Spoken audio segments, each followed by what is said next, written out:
आज पवित्र देवस्नान पूर्णिमा बा महाप्रभुंक स्नान यात्रा ज्येष्ठ मास शुक्ल पक्ष पूर्णिमा तिथि आज श्रीक्षेत्र रे हेउछि महाप्रभुंक दिव्य स्नान। आज श्रीमंदिर स्नान मंडप रे चतुर्था मुरदींक पारंपरिक रीतिनीति रे वेदध्वनि पूर्वक 108 कलसी जल रे स्नान कराजिबो। आउ एहा परे दियो मानकु गजानन बेशरे सज्जित कराजिबो। तेबे आपण जानिछंती केउ ठाकुर केते गरा पानी रे स्नान करिथांती। देवस्नान पूर्णिमार पूर्व दिन महाप्रभुंक पाई श्रीमंदिर देवजान मार्ग रे अबा सुना कूअरु 108 कलश जल संग्रह करा जाए।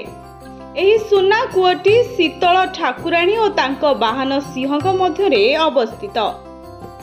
परे एही कूअकु वर्ष सारा सिंह ही सुरक्षित रखिथाए।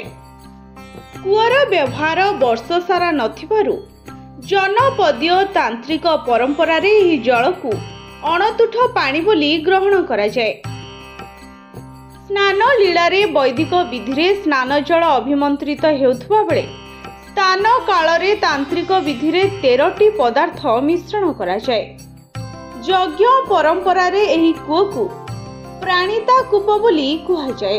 अभिमंत्रित होइथिबा जल रे 108 कलश रे अष्टबंध, कृष्ण गुरु, उसिर, गोरोचना, देवादारु, मुथा, हरिताल, बाहाडा, आमकली, संचिष्टा, ताम्रपन्नी, सोमपन्नी और लोधा मिश्रण करा जाइथाए।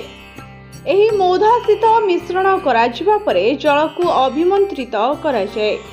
सेही गंधयुक्त अभिमंत्रित जल रे दारु ब्रह्मंकु श्रीजीव मानकु 108 गरा जल रे स्नान करा जाए।